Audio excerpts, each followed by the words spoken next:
Okay, what do you see? We take our Duro tool case and get it cleaned up. I'm going to clean all the sockets out of it, and for the first time ever, instead of repainting this, what I'm going to do is sand it down, get it all nice and clean. I'm going to hit it with some of this Krylon clear coat, give it a patina kind of paint job, I guess. It's the first time I've ever done that, so I'll get you set up over there and we'll see how it turns out.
Alright, this thing's sanded down. Looks pretty neat. Can't wait to see what it looks like with that clear on it. Next thing to take care of is this inside. As you can see, these little separators that they've got in here are just barely tacked down. Maybe you can see that one right there. Every one of them are good except for this one on the top. You can move this one around. The little weld that they had down in there sticking up has separated, so I'm going to get in here with my MIG welder and try to put a little tack in there. I don't want to get too carried away with it, because if I put a lot of heat into this, I'll warp the cover. So I'll get you set up and we'll see if I can tack that.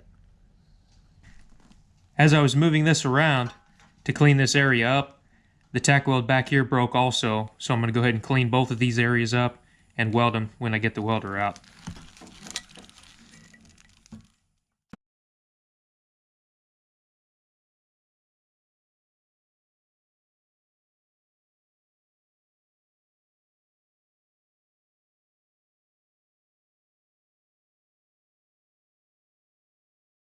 Alright, now as you can see, I got in there and I ground these spots down, tack welded it. This is in there really strong.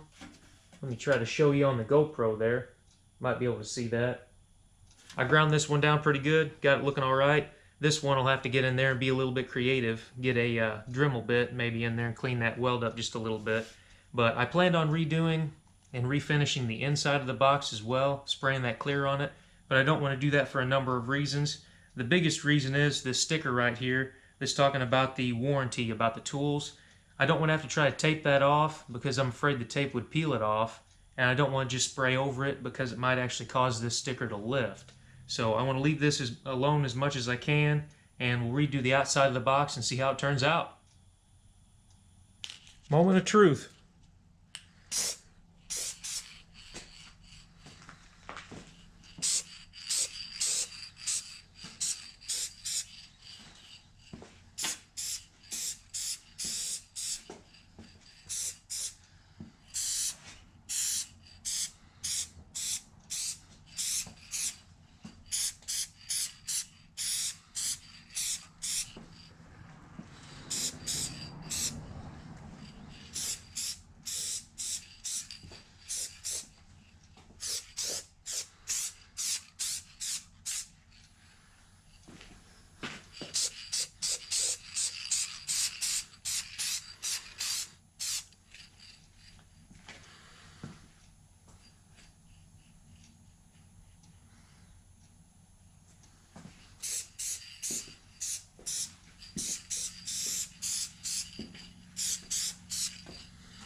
Alright, I got a truck sitting here running. It's a cold morning. I probably should have filmed a cold start on it, but you can tell, I think I found which hose is leaking.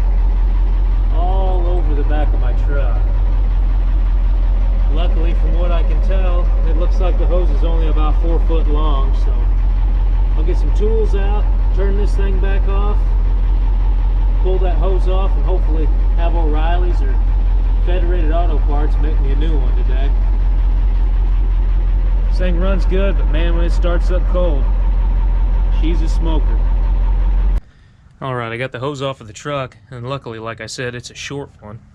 But you can see, that thing is rotten. This thing was destined to blow. Luckily, it doesn't look like there's anything else leaking, any other cylinders or hoses, so might get away with a cheap repair today. Go down and get one of the parts stores to make this for me and hopefully have a cheap repair, and hopefully that's all that's wrong with this thing. Alright, that was a successful run to the parts store. I got the new hose made, as you can see. They charged me right at $21 for that, so I don't think that's bad. Went ahead and got a 5-gallon jug of Super Track hydraulic oil from Orscheln's. They had a sale going. You could either buy a 2-gallon jug for $21 or you could buy a 5-gallon for $27, so I went ahead and bought the big jug.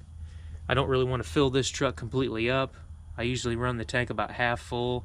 That way, in case I do blow a hose, I'm not wasting a massive amount of that stuff. So I'll try to get you set up underneath the truck, see if I can get some of the footage of me putting this hose back on. I know it's dark under there, so we'll see if I can get that on camera.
Alright, I got the new hydraulic hose on here.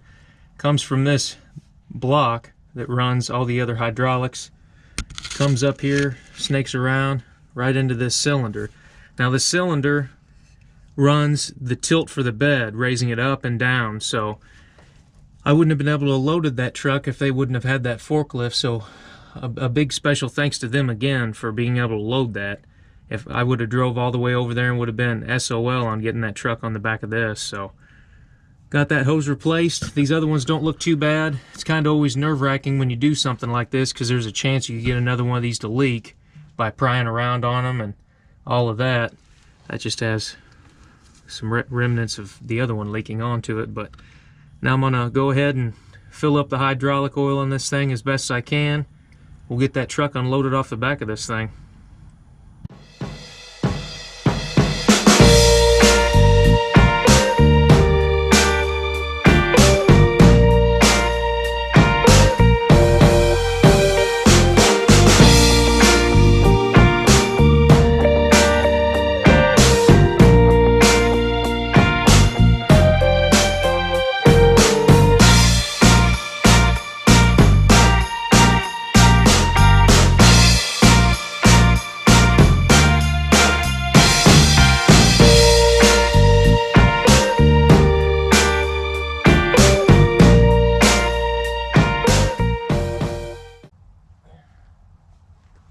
Just as any other piece of equipment, it needs to be taken care of and maintained.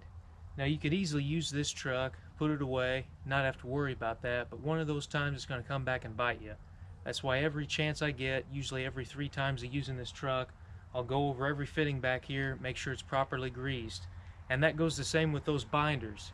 Now that old Dodge was sitting on this bed for about 3 weeks, and those chains were kind of rusty, and so were the binders. So it's a good idea to take them, wind them out, spray them down with some penetrating oil, because that'll save you a lot of hassle down the road. Let's just say you go to pick something else up and that thing won't ratchet down, you can't put it on your truck. So it's just little things like that that you have to think of if you're using a piece of equipment like this or any other piece of equipment. It needs to be greased, it needs to be properly maintained, or it's going to come back and bite you.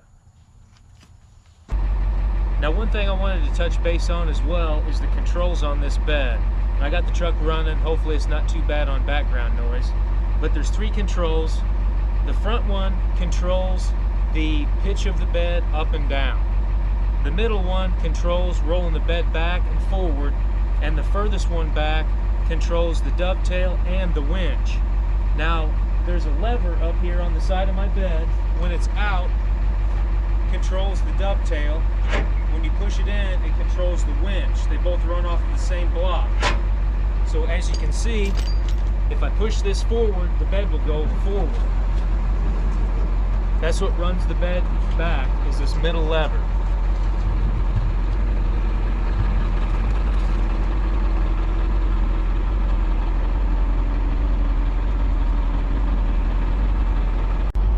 Alright, I've got the bed forward just enough. Now you can see that this foot that's sitting down goes into this channel back here, right back here. It's got a square block on the back side of this that fits into this channel. Now when the bed goes forward, it moves that foot off of the ground. Now I'll work these controls and I'll try to show this as best as I can.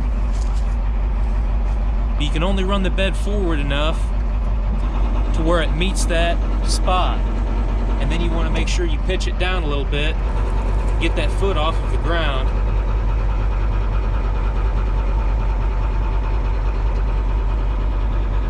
Alright. Now as you can see, it follows that track. It lifts the foot back up off of the ground. Now when I redone my lights, the foot goes right up into that corner. That's whenever you know that it's all the way up. See it hitting that corner? That means that foot is all the way up. Now we'll run the bed down.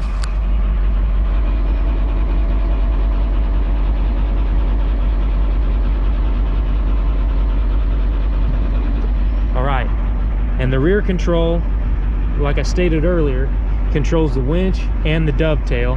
The handle's out, up on the corner, so that it's working the dovetail. Push the handle in, dovetail goes down. Now those are the controls of the bed. Pretty straightforward. Takes a little bit of getting used to know what to do whenever you go to back up and load something on here. It took me a while also because that tag is pretty much shot. I need to make something to put on here. You can barely make it out. The toolbox has had plenty of time to set up and dry, so I wanted to show you the finished product on that. The clear's all dry. I think it turned out looking pretty awesome if I do say so myself. I've seen that method done a lot, but this is the first time that I've actually sprayed clear over bare metal, and I'm definitely a fan. I think it looks really neat. Definitely preserves the patina of all those scratches and the rust underneath. But thank you very much for watching. If you would also do me a favor and check out my buddies at Central Oregon Shenanigans and the Fox Shop. Those channels both have a lot of great OBS Ford truck content, and if you like what you see with them as well, go ahead and subscribe to them. But thank you very much for watching the video. Leave a comment down below. Consider subscribing if this is the kind of content that you're into. And just a friendly reminder that it doesn't matter if you're working on your project in a garage or in your driveway. What matters is that you go out there, you do the job yourself, and you learn more about your project, whatever that project may be. My name is Zane, and I'll catch you next time.